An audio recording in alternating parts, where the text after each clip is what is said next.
Thomas Reeves. Thomas, nice to see you today. Good to see you today too. I appreciate you meeting with me. Sure. And you was kind of referred to me that you wanted to kind of discuss some things that was kind of going on. Yeah. But let me let you know up front Mhm. that everything that we talk about, Michael, is confidential. Nothing will go beyond these four walls. If I ask you something that you feel uncomfortable with, saying to me, don't worry. Mhm. I'm not going to spill my guts to tell anybody, or we just won't even talk about it.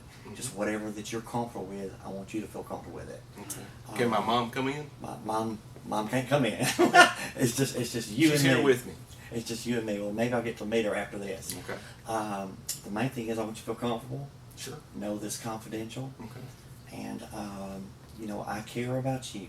Mhm. I am a pastor, and this is a Pentecostal church. Mhm. And we respect your belief, your cultural beliefs. Mhm. But I think from a previous session, you talked about that you did know the Lord, right? Right. Right. I accept the Lord as a child. As a child, Sure that's did. great.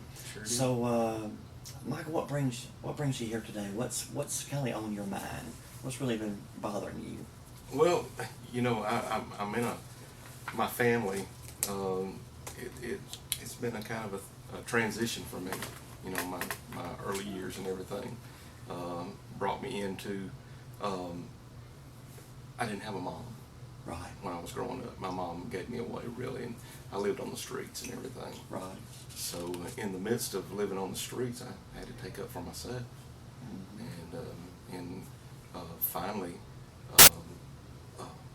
my mom found me and took me into the family, and that's been part of the ordeal. I thought it was a cultural thing, having me in the midst of them, Right. and being this way.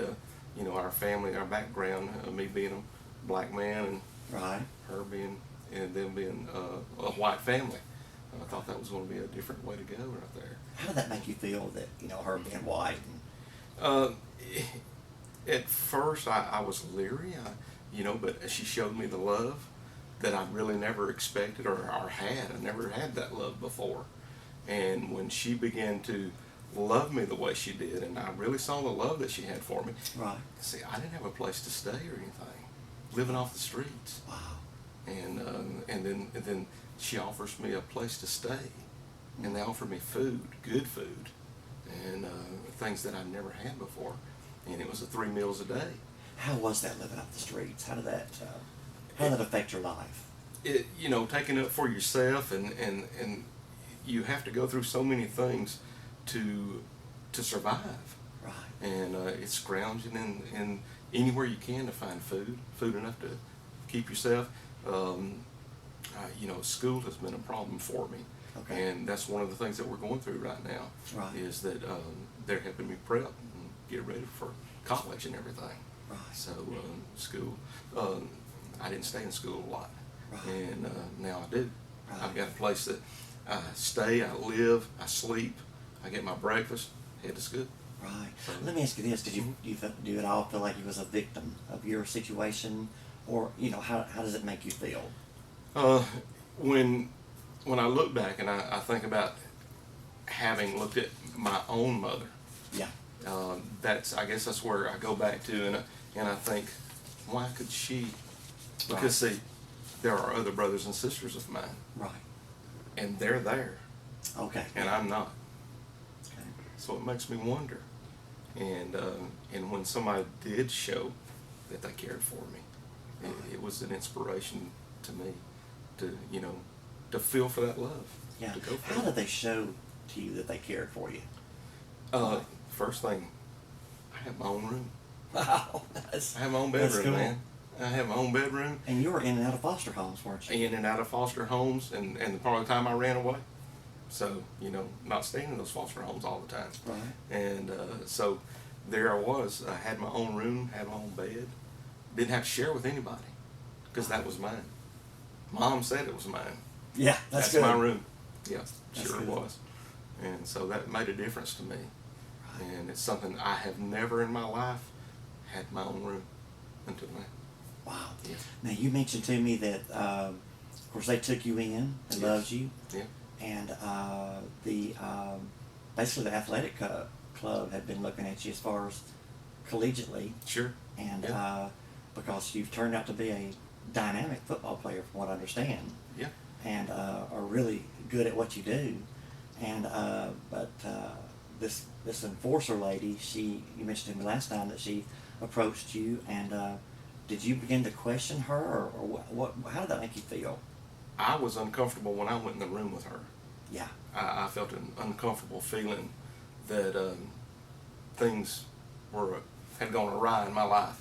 And when I saw her and she began to tell us what she wanted, and then she told Mom that you can't be here, you got to leave him by himself. And I was there alone with her. There was an overwhelming feeling came over me.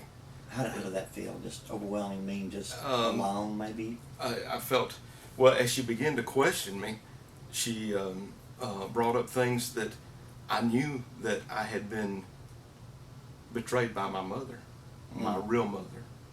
It brought back childhood It brought back memories. childhood memories. And then as she began to question me and tell me that they're using me, that Mom is Ooh. using me, Okay. then I Mrs. started. Toohey. Yeah, Mrs. Yeah. Toohey. Wow. When she told me that Mom was using me for the good of the college. Did you believe her? I didn't know what to believe, because the way she stressed it to me, I thought, has Mom betrayed me again? Have I been betrayed again? And I really felt a betrayal. I didn't know what to think. Was this woman, did she know something I didn't know? Okay. Did she know something beyond me? Because this seemed too good to be true. It And was like a new life for me. And she mentioned to you that other white families had done that to other She said, unfortunate black. yes, said that they would take a good black player in Okay. and put him in their family and then send him to the school, Mississippi State, and would send them down there, and because they're alumni, Mississippi Right. State. They love that college. Oh yeah, Yeah. it's a great college. And she mentioned to me that they were using me to send me to that school only for the purpose of getting, of having a winning season, and having me play ball for them. So let me understand this. Basically, what it made you feel was you begin to doubt your mom's love. Sure. You know, Mrs. Sure. Toohey's love. Even though she wasn't your real mom, but you began to doubt her love. Yeah, I did. So what happened? How did you? Basically, you're here to kind of reconcile that, or are you still having doubts about that? Well, what happened just after the NCAA lady got finished with me, during the midst of that, it kind of just tore me apart, and I just left. I ran out of the room. Yeah. I didn't know what to do. Okay. And when I saw Mom, I said, "Is it true? Are you using me? Really, it's what I want to know. Right. Are you using me to just for the purpose of helping the Mississippi State?" Oh yeah.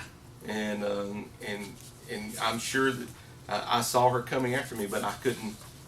I just wanted to leave, and I hit the road just to leave for a little while. Did you And, feel like she was even trying to take advantage of you, trying to get you to question? I didn't know what to think. After that, your mind goes into you wonder what is going on in my life. The overwhelming sensation of, here it has been so good, and now the NCAA personnel are saying they're using me. Are they using me? And I wondered that. Were they using me for the purpose of the ball team? And because I had scholarships, everybody was coming to see me. Wow. So I had all the coaches come to see me. Really? Yeah, sure did. So that made you feel great, didn't it? Sure did. Made you feel like you Sure accomplished did. something. Yeah, it did. And in the midst of that, the training that I had been taking, prepping for college, Right. my grades had actually come up. Wow. I brought them up from, where I was in F and failure. I was bringing it up to B's and C's. Right. So my grades had actually come up, and I just didn't know what to think. At the moment I left that NCAA arena where she had questioned me, my thoughts were of, have I been betrayed again? So basically, kind of to reiterate, you're kind of wondering now, have you been betrayed, aren't you? Sure. Well, let me ask you this. You've already kind of mentioned the fact that they brought you in. Mm-hmm. They loved you. Sure. I think it was even during a special occasion like Thanksgiving. Mm-hmm. They brought you to their table. You They ate did. with them. They did. They even clothed you, didn't they? Yes, they did. Yes, and, they did. And loved you, and she even called you her son. She did. And she didn't seem to And have she any, does. and she still does. Yeah.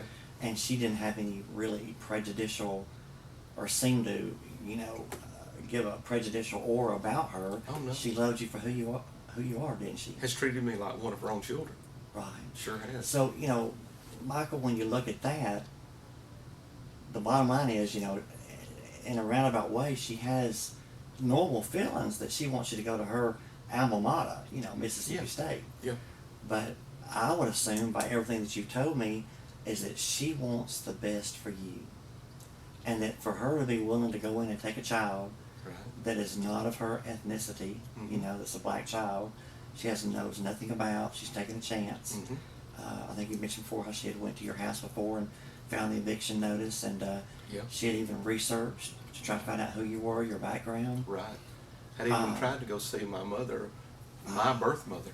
That's awesome. Yeah. So she really did. When you look at that, the broad picture. So when you look at the small picture, it looks like Mrs. Toohey is trying to use you or take you away, even though this lady put this doubt in you. But when you look at the broad picture, actually what she was doing was creating within you that you had to make a decision. Was this your family, or was this not your family? Right. And that's kind of the predicament you're in now.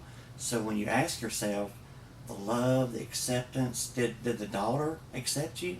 Uh-huh. And- They all accepted me. And- They're my brothers and Brothers and sister. And CJ accepted you too? CJ did too, yeah. Wow. So when you look at the broad picture, you can't help but really understand, Michael, that they love you. That there seems to be no hidden agenda, that they want you. I can't speak for them, but looking at the ramifications of everything, they want you to be happy. Yeah. And they want you to go to your school of your choice. They probably got a little bit carried away and want you to go to Mississippi State, but when it all comes down to it, it's your decision.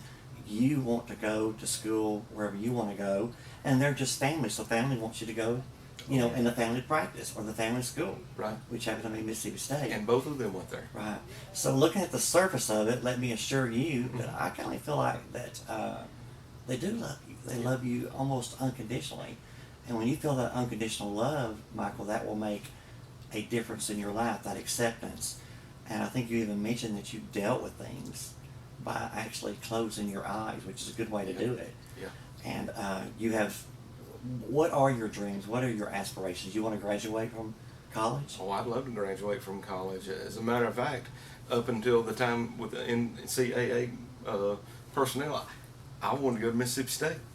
And Wow. then, now that came up, it just, I didn't know what to do.